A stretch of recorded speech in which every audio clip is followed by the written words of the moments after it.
Ang topic natin ngayon ay yung ating yung mga pangkaraniwan lagi natin ginagawa natin, yung feeling natin we are getting late. Para bang getting late at the same time, para tayong nararush dahil parang naiiwanan tayo ng mga bagay na gusto nating ma-accomplish. Yung bang lagi tayo nagmamadali, kailangan magawa ko na to. Kailangan ma-accomplish ko na to dahil kailangan kong habulin yung mga report na ginagawa ko. I need to find something na makapagbibigay sa akin ng mabilis na result. Sabi sa Psalms 118, chapter 118 verse 6, kung itong si Yahweh ang aking kasama at ang lagi kong kapiling, walang pagkatakot sa aking darating. This is the assurance na anuman yung mga bagay na ginagawa natin na relevant doon sa ating mga gustong ma-accomplish, tandaan daw natin yung verse na sinabi ni David sa Psalms 118, kung itong si Yahweh ang aking kasama at lagi kong kapiling, walang fear, hindi ako matatakot dahil kasama ko siya. Sometimes mararamdaman daw natin na akala natin na pag-iiwanan tayo dahil sa mga pagkakamaling nagawa natin. We always think na, nagkaroon ako ng error sa aking mga ginawang report. Yung mga bagay na ginagawa ko, kailangan ko ulitin dahil may mga mistake na nangyari. Maaaring sinusubukan mong ma-promote sa isang trabaho na malayo sa kursong kinuha mo sa college. Di ba marami yan dito na despite na graduate ka ng kung ano-anong course, pero nag-e-end ka sa mga trabaho na hindi related dun sa tinapos mo.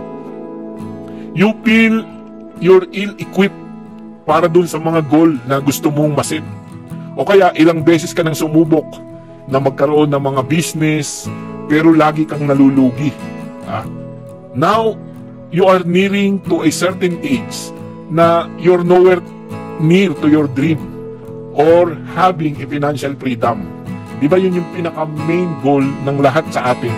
When we are in a career, may mga goal tayo na gusto natin ma-accomplish. At iba nga, yung goal natin, gusto natin magkaroon ng financial freedom once we reach the age na tayo magre-retire na. Lahat ng tao, they want to accomplish something bago sila mag-retire. O kaya, bago sila gumraduate, gusto nila, I want to achieve this sa aking university o sa aking college. Maaring ang pakiramdam mo, imposibleng makahabol ka pa. Di ba marami tayong akala natin, di natin makahabol yan. May edad na tayo. Hindi na natin magkukuhang magpunta pa sa ibang mga lugar dahil we are already reached the age na baka wala na tayong trabahong makuha doon dahil sa dami ng mga competition.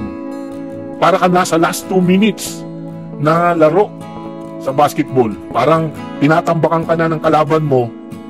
But like any basketball fan, di ba katulad ng ilang mga mahilig sa mga basketball, yung last 2 minutes, maraming pwedeng mangyari. Pwedeng may magkaroon ng injury, yung kalaban mo, yung mga magagaling na player, ma-foul out, dahil anything is possible sa last 2 minutes. Pwedeng magkaroon ng deadlock, magkaroon ng tie at umabot sa overtime. Yung possibility is endless. Pwedeng lahat ng bagay na akala mo ay hindi na mangyayari, pwedeng mangyari sa last 2 minutes. Ganon din sa atin. When you have a God on your side, kapag ka daw sa atin, doon sa atin, ang Lord, hindi ka dapat mawala ng pag-asa. Kahit na nandiyan ka na sa retirement age mo, God can do something para sa iyo. Di ba? Nasa last 2 minutes ka na, tingin mo, you are dehado dahil tambakan ka na, si Lord Jesus ang star player na pwedeng pumasok kapag kapagod na tayo. Pag marami na tayong heartaches, disappointment sa mga gusto nating mangyari sa buhay natin, pwedeng maging mahalagang role at pwedeng maging maganda yung pagpasok ni Jesus sa buhay mo. Kasi pwede siyang maging susi doon sa last 2 minutes ng buhay mo. At pwedeng ang lahat ng bagay ay may turn around. Dahil sa last 2 minutes, everything is possible.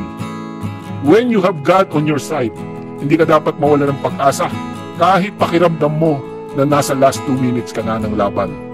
Si Lord Jesus ang star player na kapag ka ikaw ay pagod na, siya naman yung magsasubstitute sa mga bagay na ginagawa mo. Naranasan ito ni Haring Jehoshaphat. Inaalala nyo si Jehoshaphat sa kabila ng kanyang kaunting kawal at nakatakda siyang lusubin ng mga kaharian sa kanyang napapaligilang lugar, hindi siya pinabayaan ng Diyos. At alam ng hari na hindi hamak na outnumber sila kahit outnumber sila. Kung ito yung pagbabasihan natin, wala tayong kalaban-laban. But the king chose to seek God doon sa kanyang last 2 minutes.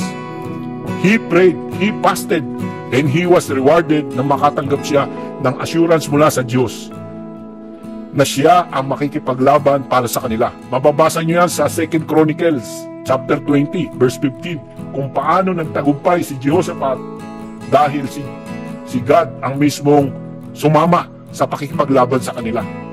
Ngayon, bilang mga anak ng Diyos, we are all sons and daughters of God. Pwede rin nating sabihin ang pinuran ng sumulat ng mga awit sa Psalms 118